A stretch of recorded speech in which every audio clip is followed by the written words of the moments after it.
Oh, to be a girl, I tell you. I just noticed my vein in the video.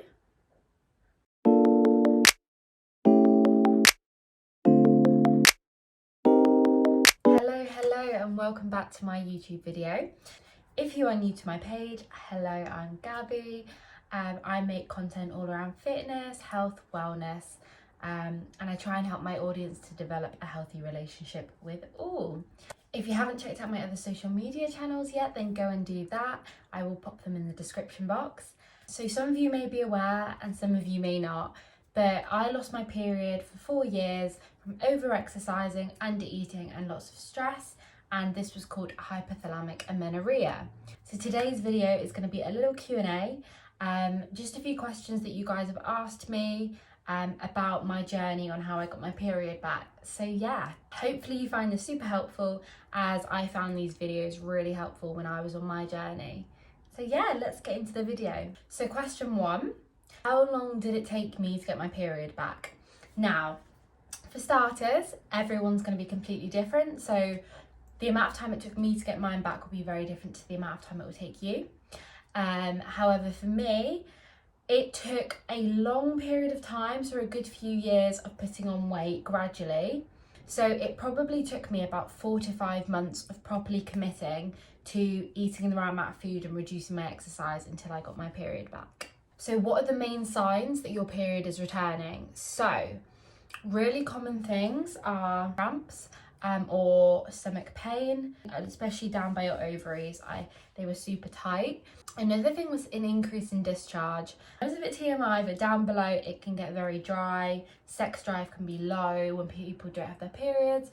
And as soon as you start increasing your food and your hormones start to regulate a bit more, you'll start to notice you'll have more discharge down below, and this kind of gradually happens a few months before it comes back, so it's a really good indicator that you're on the right track. Another thing is breakouts. Like my skin, it wasn't doing bits, let's put it that way, but it's a really good sign as well that your hormones are moving about. Another thing is mood swings. A massive one for me was sore boobs. Not everyone will get this. I know some girls don't experience it at all, but for me that was a really common sign. And now obviously I've had my period back for a while, this is a really common like PMS symptom for me, so that's probably why. Next question is, how much is too much exercise? Like I've said before in other videos, this will vary for everyone. If you are doing a lot of exercise, you will need to eat more food to make up for the amount of exercise you're doing.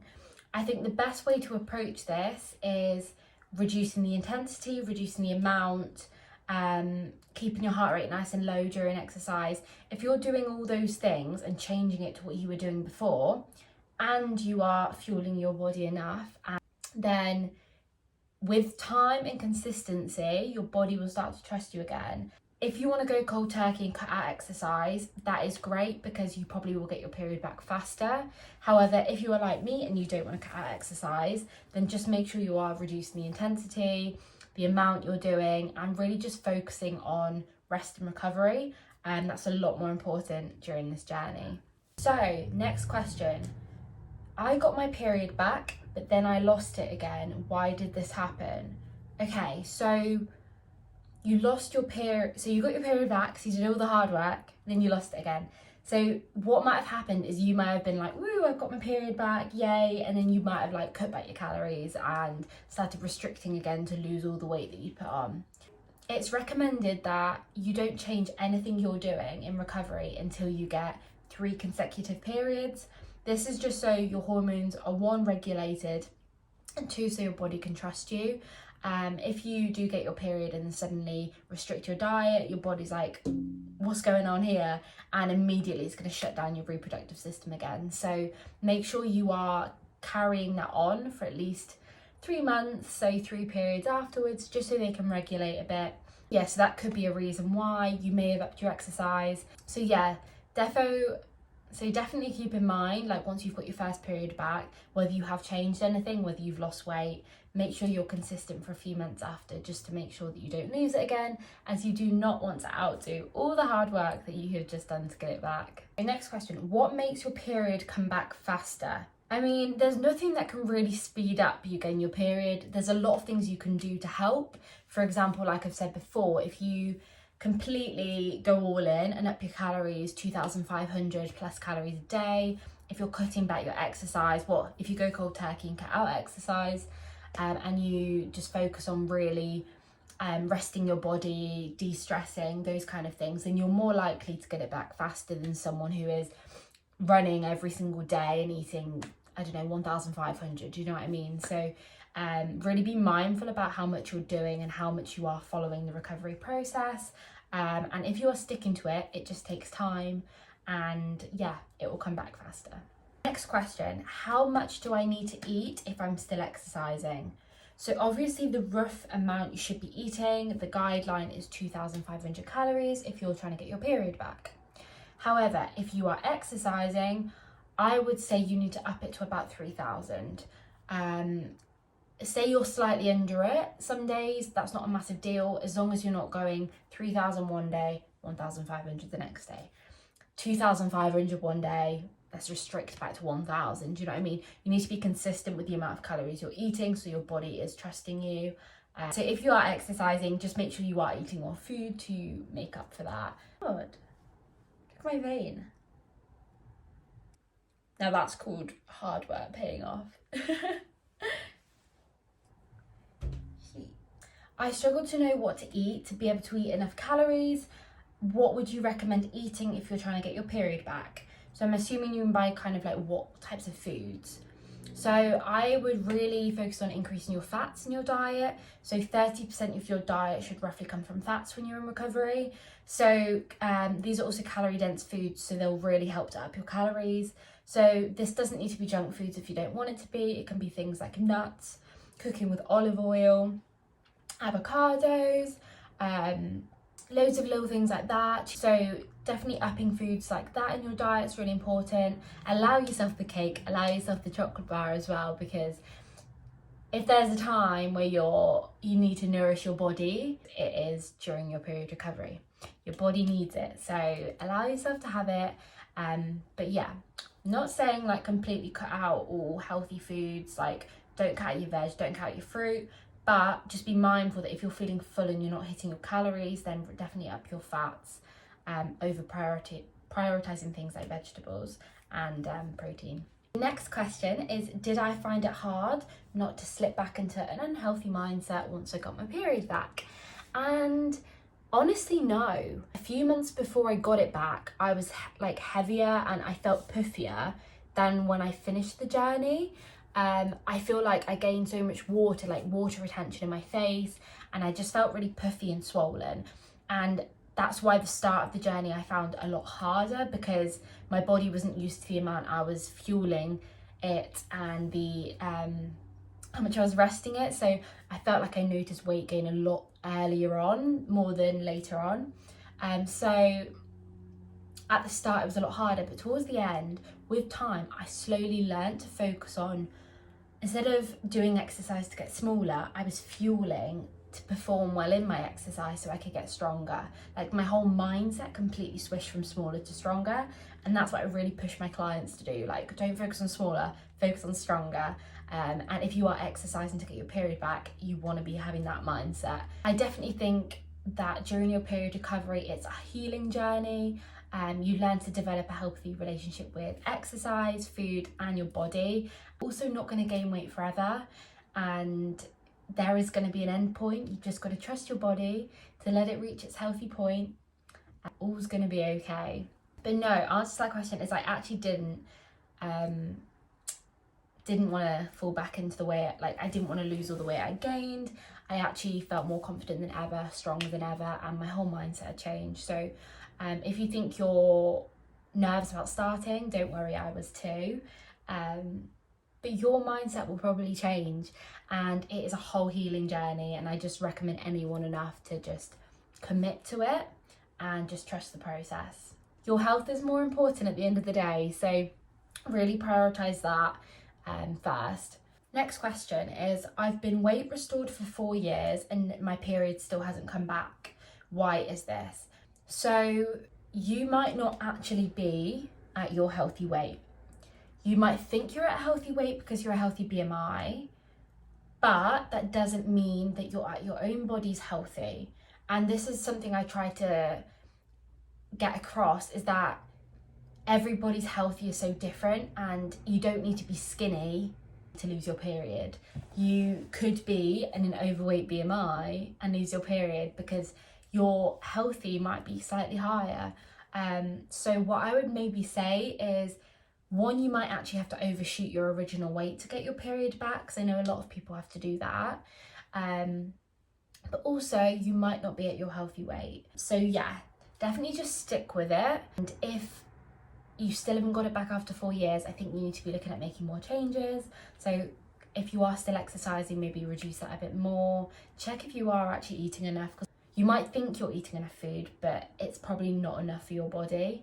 Another thing could be, which I want to state clearly, is that if you have lost your period, it might not be hypothalamic amenorrhea. It could be things like PCOS, just hormonal imbalances, those kind of things.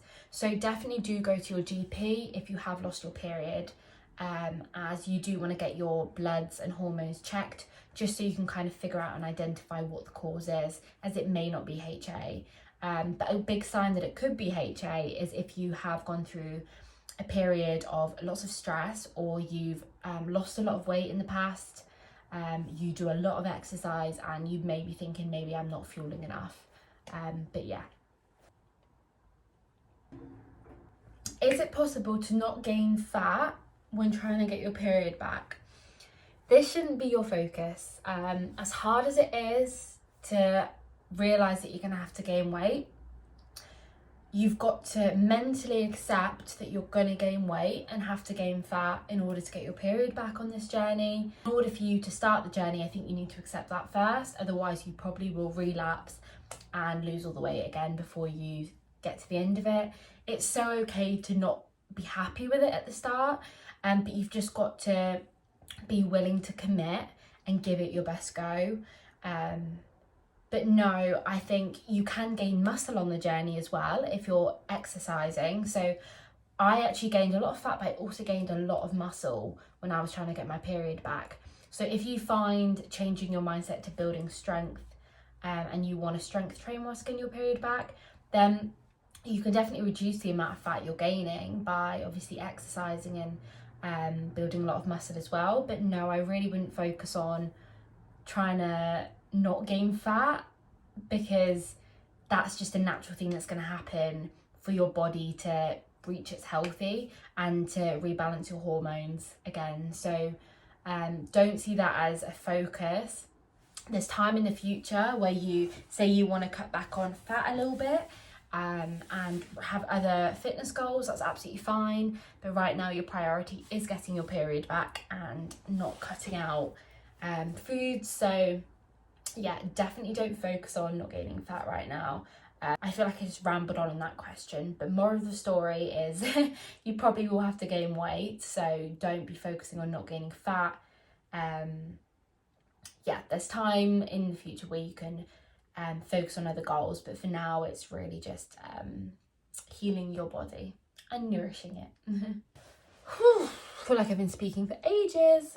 Last question is, has your exercise changed now you've got your period back?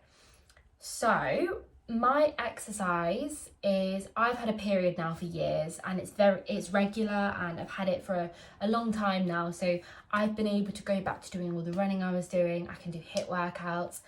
I can do any exercise I want to do because I know I fuel my body enough. I do follow an intuitive eating approach now. I know what's in foods. I know what makes me feel good, and that's what I eat. And I know that I know what's not enough for my body, and I make sure I'm never going to go back to that amount to ever be at the chance of losing my period again. And it was a hard journey to get it back, so I would never do anything to jeopardize losing it again. So yeah, my exercise has changed from when I was in my recovery journey. Obviously I really reduced exercise, and since getting it back now, I've been able to incorporate everything again. My body's always changing. Like, that's one thing you need to realize, is that your body's going to change throughout life, and that's so okay. Like, I've learned that my body is going to change. I'm not going to fit in the same clothes as I fitted in year 7. Like, my body's going to change, and that's so okay. My fitness goals are always going to change. I might want to try different sports, but as long as my body's healthy, I'm fueling my body enough to support any exercise I do, then that's the main thing, really. My mindset's completely changed, and I just really want to help a lot of you on your journey to help you redevelop a healthy relationship with exercise and food again, as it's so important that you do that. But yeah, that's all the questions for now. I feel like if I answered a lot more, then I'd be talking for too long. But yeah, I hope that kind of helped you. If you do want me to do another video like this, or you do have any more questions at all that I've not answered, then please pop them down below. Also check out my other social medias, as I do post a lot of content about my period recovery on those. Also check out my other videos, as I've done previous videos on nutrition and exercise and period recovery, so definitely have a look at those. Thank you so much for watching. If you did enjoy, then like, subscribe, all that funky stuff, and definitely stay tuned for the next one.